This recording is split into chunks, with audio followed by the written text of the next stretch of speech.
Tanguay électronique, en première ligne. Wow! Au moins, il fait beau. On se plaint pas trop, mais l'air de rien, je viens de descendre de Mont-Saint-Anne à pied! On parle capital au stade municipal. Pour les fans du junior, on parle des remparts. On manque pas une victoire du rouge et or. À l'esprit sportif, on aime le sport.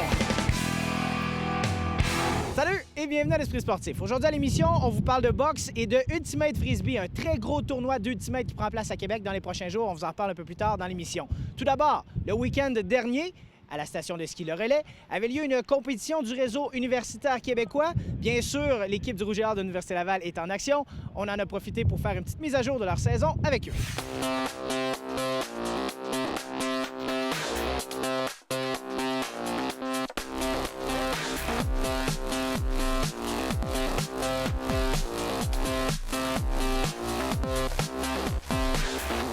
La composition de ton équipe cette année, est-ce que les attentes étaient élevées pour l'équipe du Rouge? Sachant qu'on est une petite équipe comparativement aux Carabins, mais que nos athlètes de haut niveau sont très forts, on s'attend à ce qu'individuellement, ils gagnent le classement général individuel. Puis on savait très bien qu'au combiné de l'équipe, ça allait être un peu plus difficile parce qu'on a un petit trou entre les moins bons et nos meilleurs. Si on avait à résumer la saison de l'équipe, ça a bien été? Oui, relativement bien été, oui. Surtout la dernière journée au relais. On avait, nous autres, c'est nos 5 meilleurs athlètes qui marquent les points pour le classement. On avait 5 gars à la deuxième manche, éligibles aux points, puis nos 5 ont fini, puis on a gagné avec ça. La première fois de l'année qu'on gagnait, on était très fiers de ça. Simon-Claude Toutant, qui est un vétéran de l'équipe du Québec, qui c'est sa deuxième saison avec nous, qui est un athlète là, de haut niveau, puis qui continue à bien s'améliorer. Puis c'est impressionnant de voir son amélioration, même s'il arrive d'un background assez élevé. Tout le temps avec un temps de 53-45. Ça s'est bien passé au niveau du circuit RSEQ puis circuit provincial FIS. Au mois de janvier, j'ai eu une série de courses de 6 victoires. Fait que ça s'est quand même bien passé.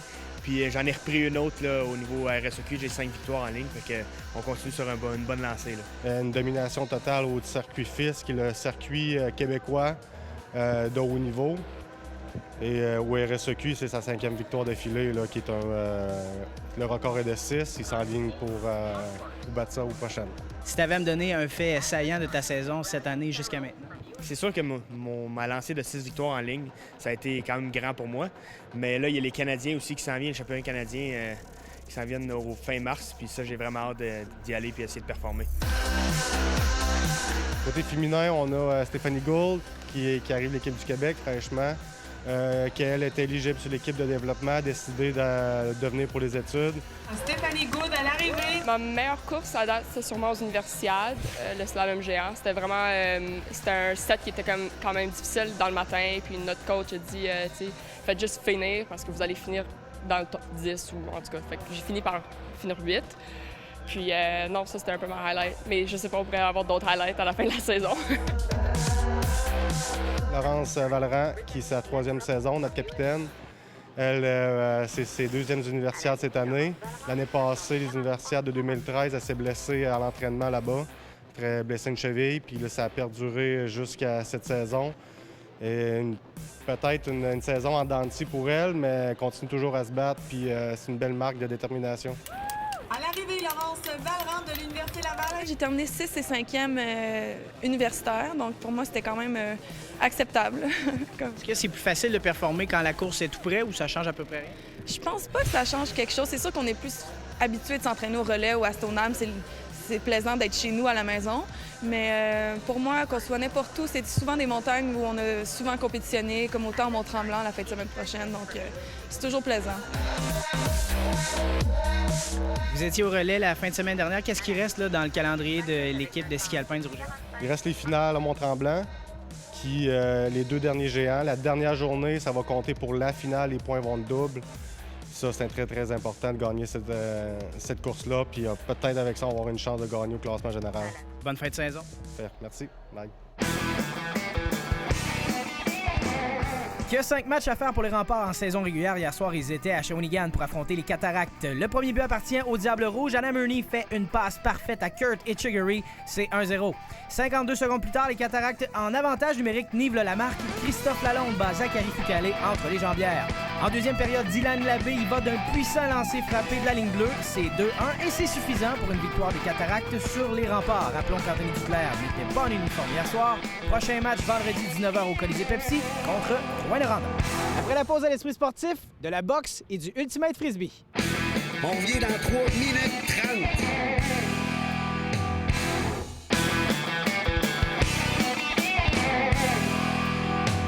On vous en a déjà parlé à l'esprit sportif. Le Ultimate Frisbee, on peut également l'appeler le Ultimate. Très gros tournoi en fin de semaine à Québec, le Mars Attack. 120 équipes, 1000 athlètes, 3 stades différents. Tous les détails avec Jean-Michel Bourque.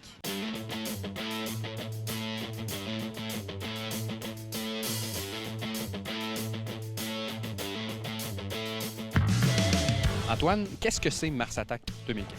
Mars Attack 2015, c'est année après année, ça fait la 13e édition, c'est le plus gros tournoi d'Ultimate intérieur au Canada et on pense peut-être en Amérique du Nord, qui réunit 120 équipes d'Ultimate en format 4 contre 4 intérieur, année après année. Des équipes qui viennent d'un peu partout? Équipes qui viennent de la grandeur de la province de Québec, mais également de plus en plus, vu que le circuit attire de plus en plus de gens de l'extérieur. On a des gens d'Ontario, on a des gens de Toronto, des gens qui viennent de Boston cette année et jusqu'au Maritime également. Quelqu'un qui connaît pas trop l'Ultimate, comment on peut expliquer c'est quoi ce sport?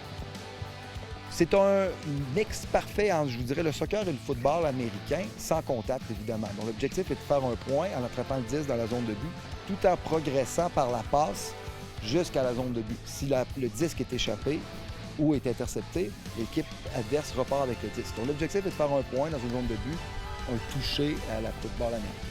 On n'a pas le droit d'avancer avec. Pas le droit d'avancer avec le 10, c'est le pivot du basketball. Moi, ce que j'aime, c'est vraiment le volet intensité, cardio. Quand on joue au frisbee, il faut courir longtemps, plonger, sauter haut. Il faut toujours se donner. Puis c'est ça, moi, qui me fait triper dans ce sport-là. La vitesse, l'adrénaline, les plongeons, les sauts dans les airs, un peu le physique. C'est un sport sans contact, mais en même temps, pour se battre pour le frisbee, tout le monde y a accès. C'est vraiment un sport où on doit faire des cotes, donc vraiment faire un déplacement là, pour battre notre joueur. Puis c'est ça qui va faire qu'on va avoir le frisbee avant l'autre. Il y a la vitesse, mais plus loin encore que la vitesse, c'est vraiment l'impulsion qu'on va avoir sur notre changement de direction. Puis pour bien installer une défensive, ça prend quelqu'un qui empêche de lancer le disque dans une certaine direction, quelqu'un d'autre qui va empêcher d'aller chercher le disque à un certain endroit. Oui, il y a un côté individuel au niveau athlétique, mais aussi ça prend absolument une cohésion d'équipe là, pour que ça fonctionne bien. Il n'y a aucun arbitre, c'est chaque joueur qui va caller, ça s'appelle des fautes. Si tu penses que quelqu'un t'a touché le bras avant que tu puisses attraper le frisbee, tu vas appeler ta faute.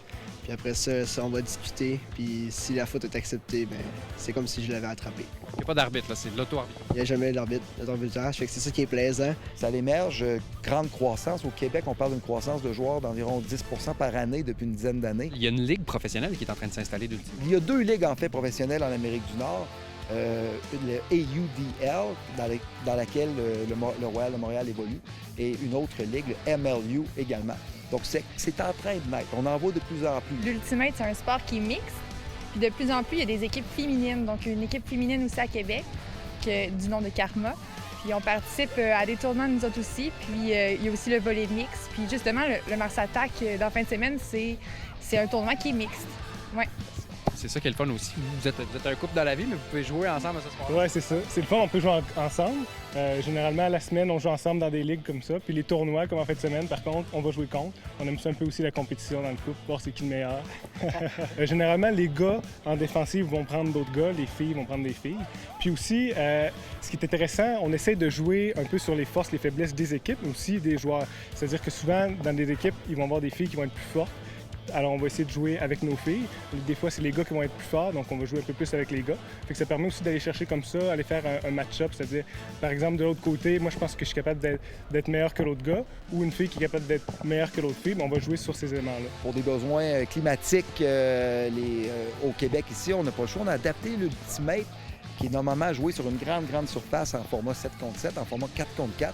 pour nous permettre l'hiver de jouer à l'intérieur. Donc oui, petite surface, plus rapide comme jeu. Mars Attack, 3 stades novisés, le stade Leclerc à Saint-Augustin, le stade Chauveau dans lequel nous sommes présentement, ici sur le boulevard Lormière, et le stade TELUS à l'Université Laval. Dans une surface comme vous avez derrière moi, il va y avoir 9 parties qui vont se dérouler en même temps. Donc tout ça au courant de la fin de semaine, de 8h le matin à 5h dans les 3 stades. C'est du sport, là, ça joue pas mal. Ça joue, vous allez avoir des 10 volets comme vous n'en avez jamais vu, c'est certain. Même si le combat aura lieu au Centre Bell samedi soir, ce qui fait jaser la planète sport au Québec en ce moment, c'est l'affrontement Pascal-Kovalev. C'était la pesée ainsi que la conférence de presse officielle aujourd'hui. Tous les détails avec Nancy Audet.